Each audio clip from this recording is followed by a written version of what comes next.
Ini adalah video part 2 dari video sebelumnya yang membahas tentang keberadaan alien dan UFO. Jadi, sebelum kalian menonton video ini, ada baiknya kalian tonton dulu part satunya. Let's go! Sekarang kita lanjutkan perjalanan kita keluar galaksi demi bertemu dengan planetnya para alien. Siapkan sabuk pengaman kalian, karena kita akan segera meluncur ke atas langit menembus atmosfer bumi. Dan goodbye bumi! Sampai jumpa lagi di lain waktu dan kesempatan. Kita akan melakukan perjalanan antar bintang yang jaraknya ribuan tahun cahaya dari bumi. Tapi sebelum itu, jangan lupa untuk subscribe, like, komen, dan share sebanyak-banyaknya ke teman-teman kalian. Lalu klik tombol lonceng notifikasi agar tidak ketinggalan video-video terbaru dari channel ini. Di setiap solar system selalu memiliki apa yang dikatakan sebagai zona layak huni atau habitable zone dalam bahasa Inggris, atau biasa disebut juga dengan Goldilocks. Zona layak huni merujuk pada kawasan di sekitar bintang tempat planet berbatu dapat memiliki suhu yang tepat agar air cair dapat ada di permukaannya, sehingga menjadikan lingkungan potensial bagi kehidupan untuk berkembang. Seperti halnya bumi kita ini yang juga berada dalam zona layak huni atau habitable zone, sehingga dapat memungkinkan adanya kehidupan. Bumi adalah satu-satunya planet di zona layak huni di tata surya kita.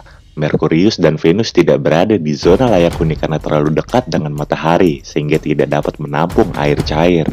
Mungkin tidak semua dari planet yang berada dalam Goldilocks bisa memungkinkan kehidupan, karena masih banyak faktor-faktor lain yang harus terpenuhi untuk memungkinkan adanya kehidupan di planet tersebut. Akan tetapi dengan begitu banyaknya solar system yang ada di alam semesta, berapa banyak kemungkinan adanya kehidupan bisa terjadi? Ada banyak planet serupa bumi seperti Gliese 667cc, Kepler 22b, Kepler 69c, Kepler 62f, Kepler 452b, hingga Proxima b.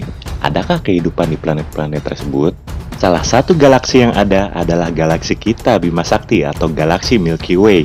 Dengan demikian, tata surya terdiri atas satu bintang, sedangkan galaksi terdiri atas banyak bintang. Jadi, kumpulan dari tata surya membentuk galaksi. Sekarang, ada berapa banyak jumlah galaksi di alam semesta? Jumlah galaksi di alam semesta diperkirakan berkisar antara 200 miliar hingga 2 triliun. Perkiraan ini didapatkan dari berbagai studi dan simulasi komputer yang dilakukan oleh para astronom. Ya, walaupun semua masih perkiraan, bukan jumlah yang pasti, tapi setidaknya kita tahu bahwa alam semesta ini begitu sangat luas. Bahkan masih ada lagi objek yang lebih besar dari galaksi, yaitu gugus galaksi yang merupakan kumpulan dari banyak galaksi. Sekarang mari kita kembali melanjutkan pembahasan mengenai alien. Apakah alien itu benar-benar ada? Matahari kita bukanlah bintang yang tertua. Bintang Methuselah atau yang dikenal sebagai HD 140283 adalah salah satu bintang tertua yang diketahui di alam semesta. Diperkirakan usianya mencapai sekitar 14,46 miliar tahun. Bintang ini hanya sekitar 200 juta tahun lebih muda dari usia alam semesta. Sedangkan usia dari matahari kita baru sekitar 4,6 miliar tahun. Dan masih banyak lagi bintang yang usianya jauh lebih tua dibandingkan matahari. Jika kita merujuk pada hal tersebut, maka kemungkinan adanya makhluk hidup dengan tingkat peradaban yang lebih tinggi ketimbang kita manusia di bumi menjadi lebih besar. Selain daripada luasnya alam semesta, karena lebih panjangnya usia dari tata surya tersebut. Tata surya yang lebih tua tentunya mengalami proses yang lebih panjang dibandingkan dengan tata surya kita, bukan? Ada fakta yang lebih mengejutkan, yaitu fakta bahwa tata surya kita bukan termasuk tata surya yang berada di dekat inti galaksi Bima Sakti atau Milky Way.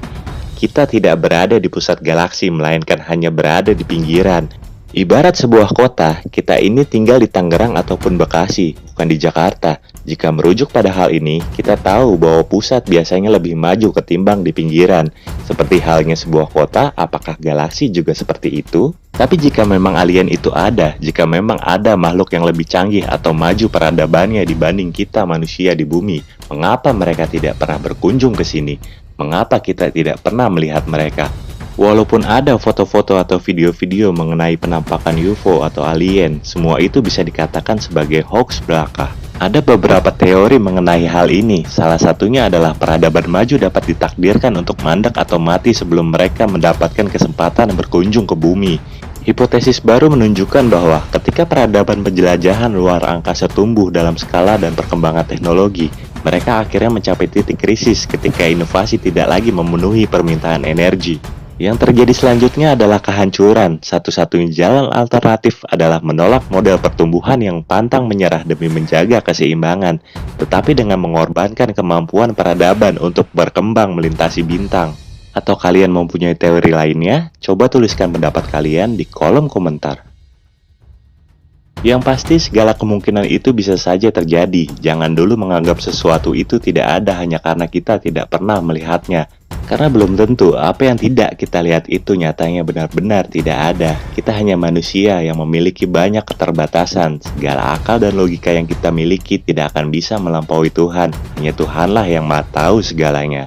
Dan buat kita manusia, mungkin ada baiknya jika itu biarlah tetap menjadi misteri sambil kita terus mengembangkan ilmu pengetahuan. Bukan bermaksud ingin melampaui Tuhan, tapi jika kita benar-benar suatu saat bisa melintasi perjalanan antar bintang dan menemukan planet di mana ada kehidupan selain di bumi, bukankah itu juga merupakan ketentuan Tuhan? Karena kita tahu tidak akan ada yang terjadi di alam semesta ini jika bukan karena kehendaknya yang maha kuasa atas segalanya. Berikut ini saya kutip beberapa ayat Al-Quran yang kemungkinan mengisyaratkan adanya kehidupan selain kehidupan di bumi. Namun, untuk memaknai ayat-ayat tersebut, silahkan tanyakan kepada para pakar agama atau guru agama kalian masing-masing, karena sepertinya bukan kapasitas saya untuk membahasnya.